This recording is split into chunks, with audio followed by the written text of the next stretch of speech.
C'est vraiment génial, c'était vraiment comme dans les films. Pas. Mais vraiment, quand je vous dis pas, c'était un pas. J'étais pas prête. Je me trouvais vraiment sexy en étant enceinte. Je commence à avoir des contractions de bâtard. Mais genre là, rien à voir. Même pas stressée alors que bon... 30e semaine, Sarah, allô, on se réveille. Mais bon, cette péri ne marchait pas.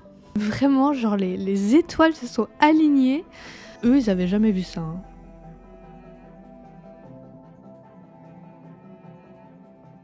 Hello, aujourd'hui on se retrouve pour une vidéo qui est très chère à mon cœur. Mon récit d'accouchement. Perso, j'adore regarder les récits d'accouchement. J'ai toujours adoré ça sur YouTube. Je trouve que ça aide à projeter et même à vivre une histoire assez sensationnelle parce qu'un accouchement c'est pas rien. Et du coup, je suis honorée aujourd'hui de pouvoir vous livrer le mien. 1 an et 3 mois que j'ai accouché. Mon accouchement, il y en a des choses à dire. C'est une expérience positive, je tiens à préciser avant. Je vous fais un tour rapide de la grossesse. Déjà, c'était une grossesse surprise, j'en parle dans cette vidéo. J'ai passé une super grossesse. Le début était très compliqué parce que c'était une surprise, du coup j'étais un peu choquée. Au niveau des hormones, c'était les montagnes russes. J'étais très fatiguée. Premier trimestre, je faisais que dormir, franchement j'étais ronflex. Deuxième trimestre, meilleur trimestre, meilleure phase de ma vie, genre clairement. Le deuxième trimestre, c'était incroyable. Les hormones, elles étaient au top. Je me sentais bien dans mon corps. Mon ventre commençait à s'arrondir. Ça commençait à devenir plus vrai. Je me trouvais sexy, bizarrement. Je me trouvais vraiment sexy en étant enceinte. Enfin, au deuxième trimestre. Hein. Après, c'était plus compliqué. Mais vraiment, j'ai trop aimé cette période. On va dire qu'elle est charnière dans mon développement. Parce que, en fait, pour une fois dans ma vie, j'étais hyper stable. Troisième trimestre, c'est là où ça a commencé à se gâter. À ma 30e semaine, j'ai fait une balade de 10 km en forêt. En revenant, je vois que je perds mon bouchon muqueux. Alors je savais pas c'était quoi un bouchon muqueux, je suis comme vous. En fait, je lis sur internet que souvent on le perd quelques jours ou quelques semaines avant d'accoucher. Ah! On est en 30e semaine, je perds déjà ça. Bon, après, j'avais pas tout perdu, c'était pas gros. Mais du coup, commence un peu à s'inquiéter, trouve ça bizarre. Quelques jours après, commence à avoir des contractions. Apparemment, ça peut être des contractions de Braxton Hicks. Sauf qu'il disait que les contractions de Braxton Hicks, donc c'est des fausses contractions, en gros, pour que ton corps s'habitue, il s'entraîne déjà. Le corps est bien fait. Ils disent que c'est sans douleur. Par contre, moi, j'avais quand même un peu de douleur. Du coup, c'était un peu inquiétant. On s'est dit, bon, on va aller aux urgences, on va aller voir. Et les contractions se rapprochent de plus en plus. Du coup, je commence à les compter et j'avais des contractions quand même tous les 5 minutes. J'avais même pas encore la chambre du petit. Enfin, genre, c'était la cata. Je m'attendais pas à ça, en fait, si tôt. Du coup, moi, bizarrement, hein, alors que je suis une très grosse angoissée dans la vie, j'étais pas... Genre, bon, on va aller aux urgences tantôt. Mais d'abord, on mange. Hein. Du coup, j'ai commandé un petit vietnamien. Je mangeais mon banh mi tranquille et tout. J'avais des contractions, j'étais là. J'étais même pas stressée, alors que bon... 30e semaine, Sarah, allô, on se réveille. Au final, on va aux urgences, elle m'examine et j'étais à 1 centimètre d'ouverture.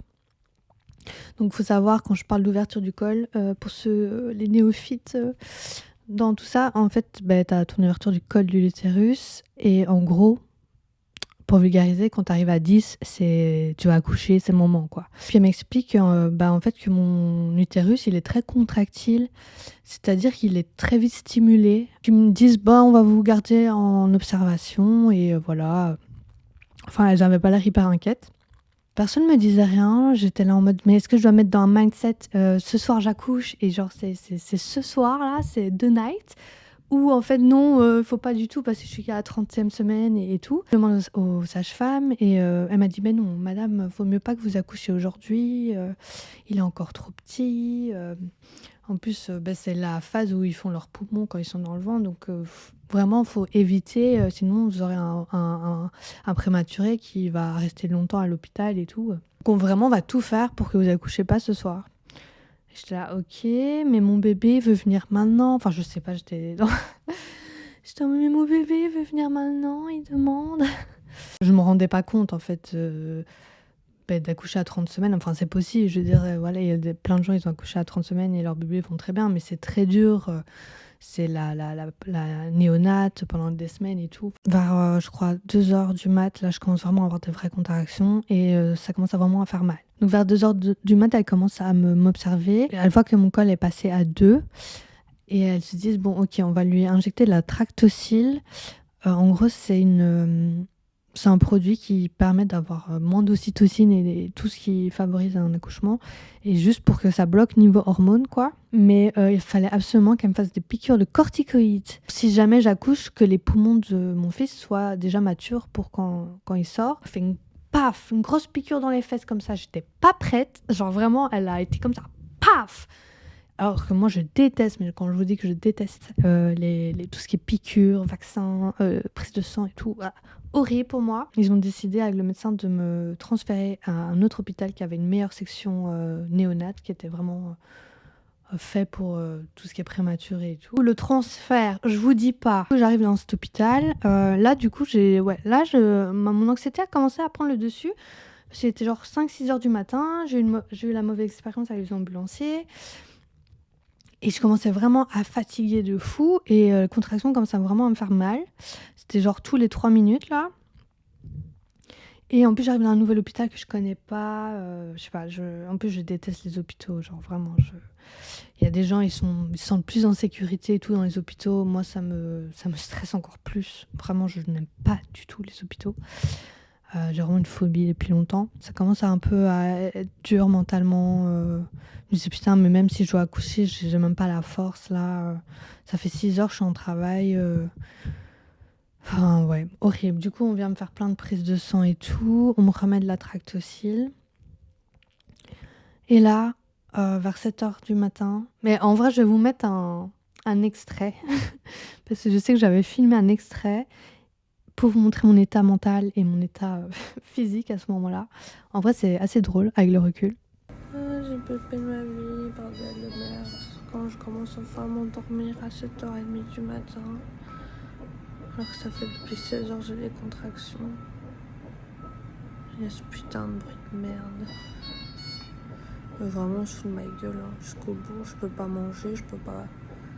J'ose à peine boire parce qu'à chaque fois je pisse dans l'hôpital bassine. Et maintenant que je m'endors. Les contractions se sont calmées.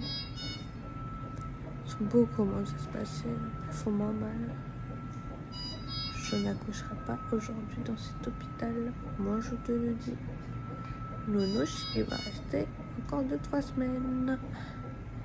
Qu'il le veuille ou non. Si maman a décidé ainsi. Oh, mon bébé stable, hein, je vais te dire. Oh,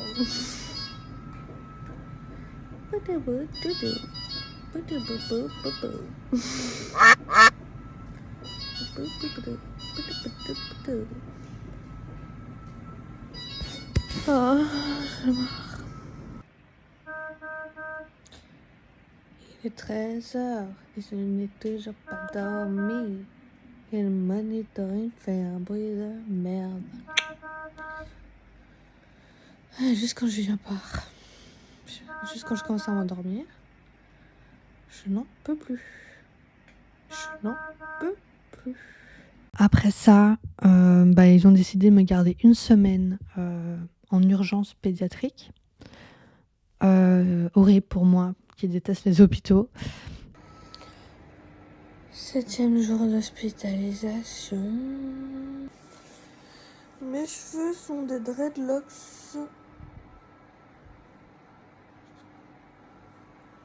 Et moi, je suis un panini très fatigué qui ne dort pas la nuit parce que c'est pas possible de dormir la nuit dans un hôpital. Mais normalement, Inch'Allah, aujourd'hui je sors.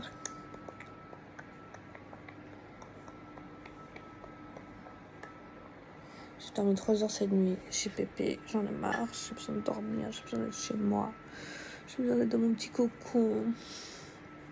J'en peux plus de cette chambre. Ah putain, les gens qui sont hospitalisés pendant des mois et tout, franchement. Force à vous, quoi. Franchement, les gens hospitalisés, vous êtes une putain de warrior.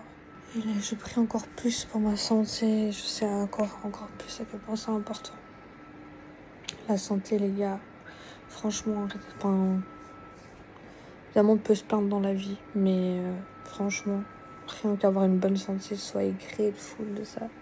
Tous les jours que la vie vous donne et que vous êtes en bonne santé, dites merci.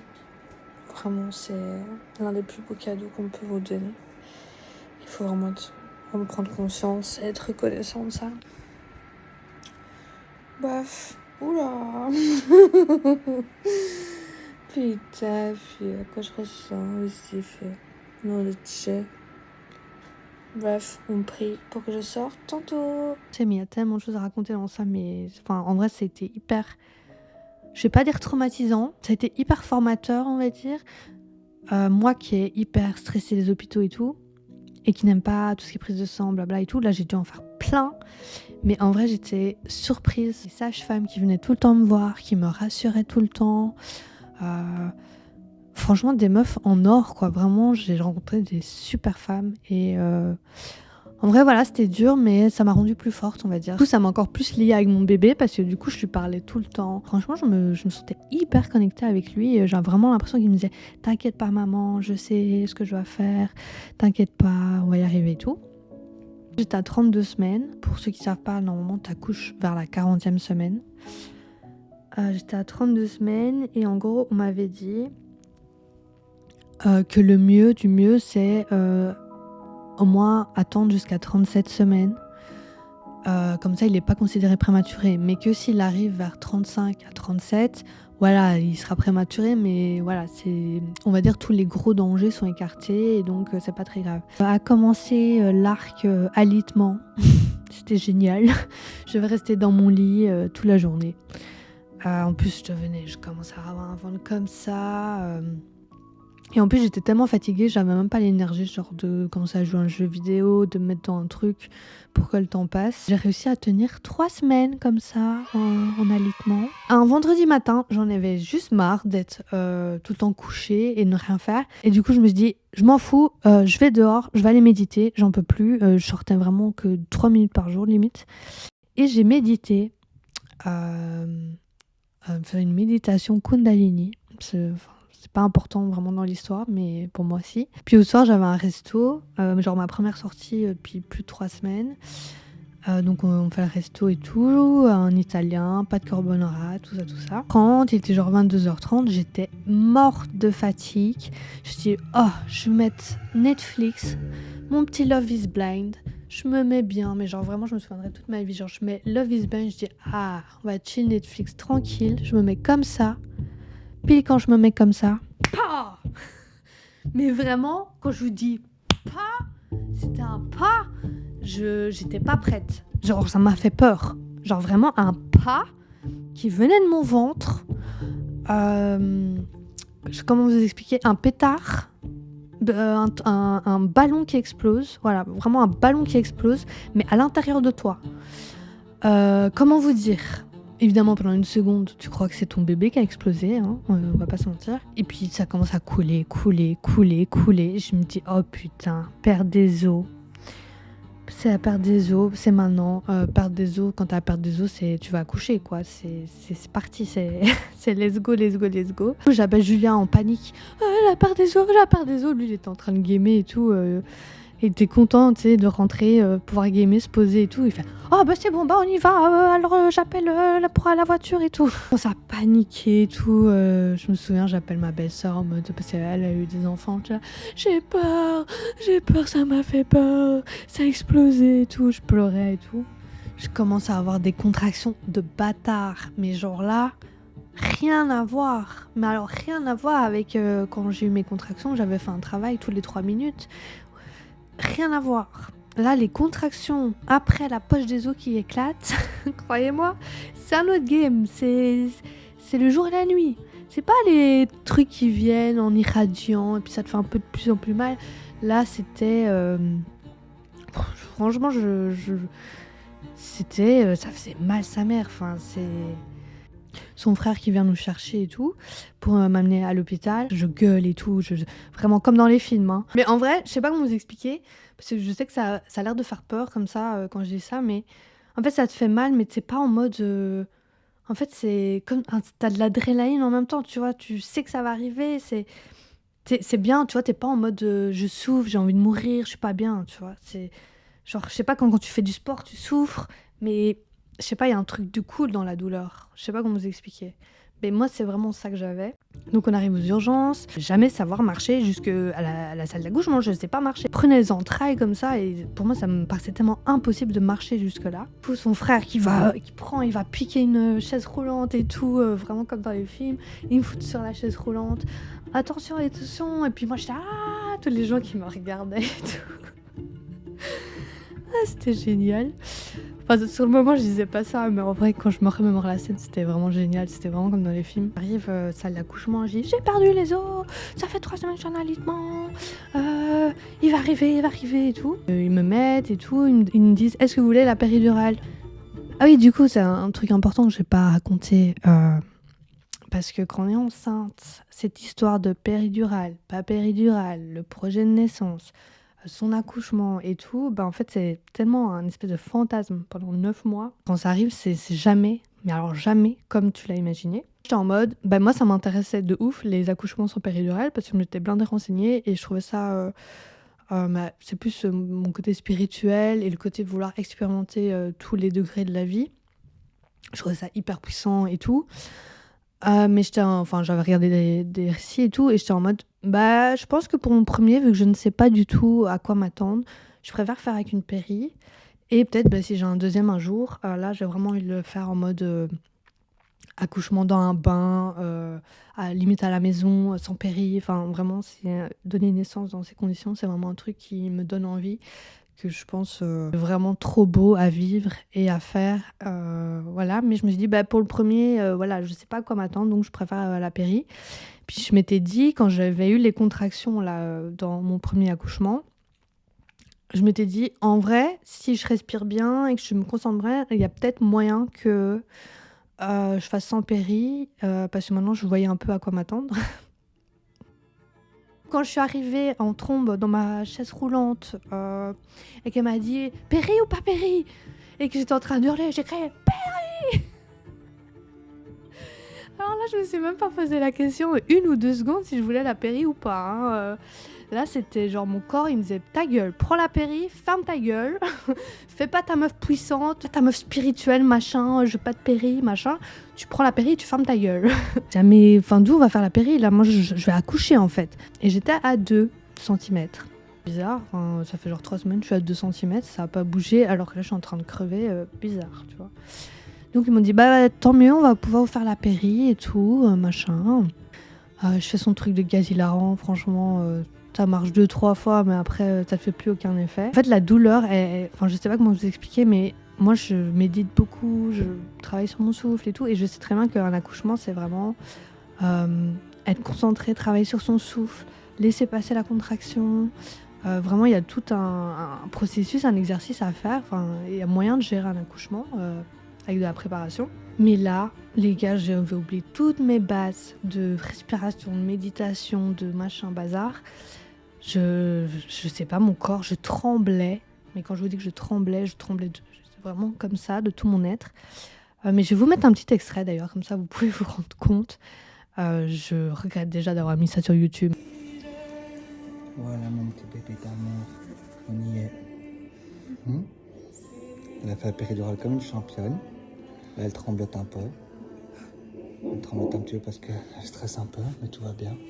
Mon bébé? La péridurale, elle prend 1000 ans à agir, frère. Détends-toi, mon cœur, détends-toi. J'ai une contraction tous les 2 minutes, frère. Toutes les minutes 30. Hyper intense. Ouais, très courte, mais super intense. Doucement, doucement. Sarah, calme-toi, bordel de merde. Attends. Prends le... Maman, enfin cherchant. Faut que je reprenne le contrôle de mon corps, là, c'est pas possible. Vas-y. Donne-moi un peu le gaz, mon père. Je sais pas si tu peux prendre les deux. Non, je sais pas. Ah, Courage, mon cœur. ah, Allez, mon bébé. ah. On respire doucement. Des petits. Des longs souffles, Il est long sauf mon corps. Mais tu relâches. Tu sais. Voilà. Te crispe pas. Il va arriver, putain. Non, t'inquiète pas, il ne va pas arriver mon corps. Détends-toi. Si je le sens. Il est parce qu'il est très bas, du coup, ce son que ça pousse au niveau de tes fesses. Mais écoutez-moi quand je vous parle. Il peut pas arriver si ton col n'est pas dilaté. Donc tu t'en... Oui. Voilà, c'est passé. J'étais hyper stressée pour la péri parce que je sais que si c'est mal fait ou quoi, tu peux vraiment avoir des problèmes. Et je déteste les aiguilles. Et en plus, j'avais des contractions toutes les minutes. Du coup, en fait, faire une péri quand t'as une contraction toutes les minutes, déjà, c'est hyper dangereux. Et en vrai, avec du recul, je me dis, c'était quand même hyper dangereux ce qu'ils ont fait. Parce que si tu te contractes trop ou quoi et qui pique mal, voilà, c'est pas ouf. Du coup, là, vraiment, le moment le plus important de ma vie où je me suis concentrée, je me suis mise sur Julien comme ça. J'ai serré de toutes mes forces. Mais le pauvre, je l'ai tellement écrabouillé. J'ai écrabouillé tous les membres de son corps, le pauvre. Le mec, il me fait la péri. Et il me disait, vous inquiétez pas, maintenant ça va aller mieux. 5 minutes passent, j'ai toujours aussi mal, c'est toujours aussi catastrophique. 10 minutes passent, là je commence vraiment que ça commence à pousser très bas.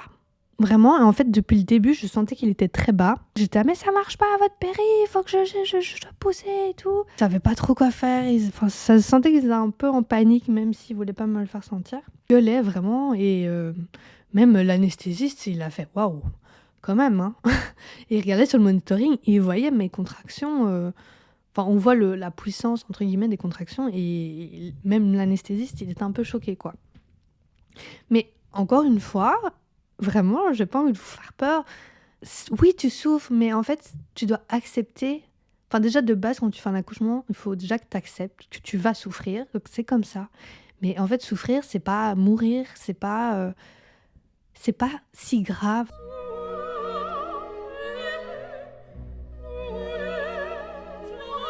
Cette péri qui fait pas effet et moi j'étais là, mais il est là, mais je dois pousser.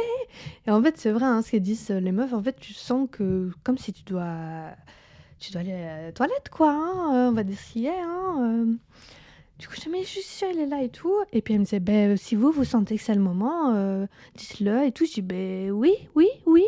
Genre ça faisait, en fait depuis le début, il était dans mon bassin en train de pousser. En fait je suis passée de 2 à 10 en 30 minutes. Eux, ils avaient jamais vu ça. Hein. Passer de 2 à 10 en 30 minutes, ils avaient vraiment jamais vu ça. C'était vraiment très rapide, en fait, parce que ça faisait 3 semaines qu'ils poussaient sur ma poche. Ils poussaient, ils voulaient venir, quoi. Ils me disent, oui, mais si vous le sentez, c'est vous qui devez savoir. J'étais, oui, on y va. Je me mets en position de pouce et tout, là. La péri qui fait toujours pas effet.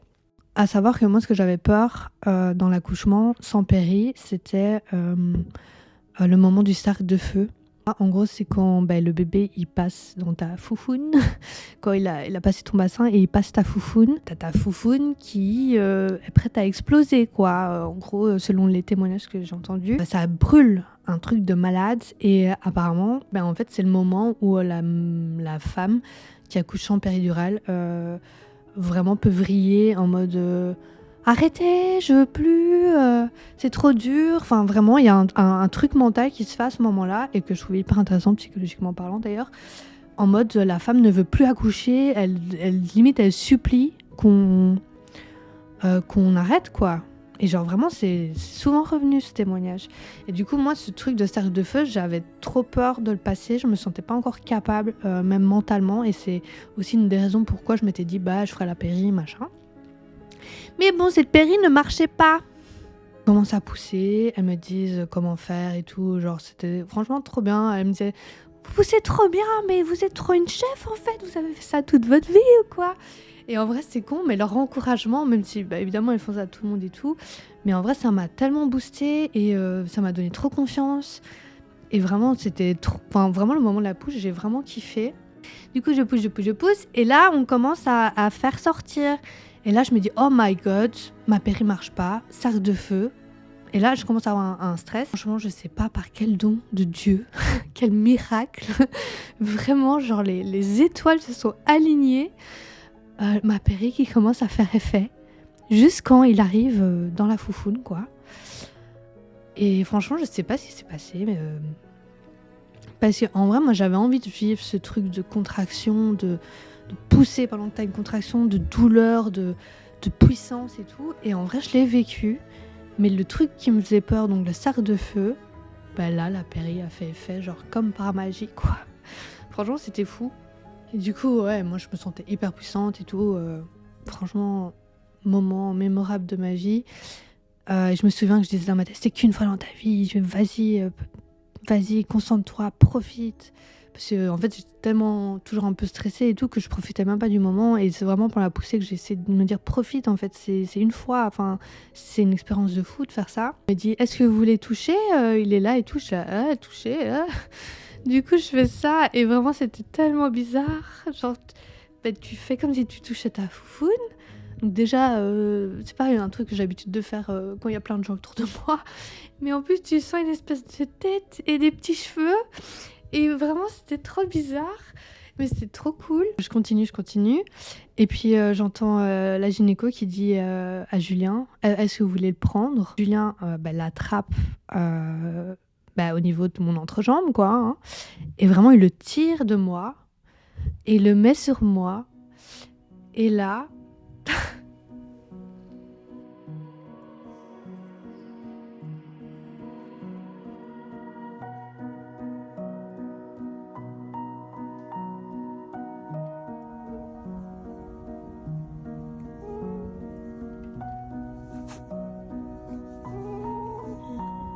C'était incroyable, franchement. Et cette chaleur contre moi, là, j'ai pleuré, les gars, mais... Là, tout le stress, tous les 3 semaines d'alitement, 2 fois où j'ai failli accoucher, ma douleur et tout, là, tout s'est envolé. J'ai pleuré, mais genre, de joie, de soulagement, de tout le stress qui partait, quoi. J'ai pleuré comme pas possible. Et je disais... on l'a fait, t'as été magnifique. Et je disais à Julien, t'as été magnifique. La gynécologue et tout, il disait, mais c'est vous qui avez été magnifique, enfin, et tout. Tout le monde commence à chialer. La gynéco, la sage-femme, l'anesthésiste qui était dans le coin. Un moment d'émotion, je le vois pour la première fois. Je vois ses yeux qui regardent partout, hyper curieux. Trop beau, c'est fou. Et en fait, c'était fou de le voir en vrai, alors que moi, je m'étais tellement fait une image de lui quand je lui parlais et tout. Et pour moi, en fait, c'était comme si... comme s'il avait toujours été là. Enfin, je sais pas comment dire. J'étais en mode c'est toi, en fait. Coucou. Accouchement en 2 heures. Et en vrai, ça aurait pu être encore plus court parce que, en fait, on a attendu pour la péridurale, on a attendu beaucoup, alors qu'en fait, il était vraiment là. Du coup, ouais, gros moment émotion, moment plus important de ma vie, je pense, vraiment. En plus, tout le monde qui chialait et tout, enfin, c'était trop bien.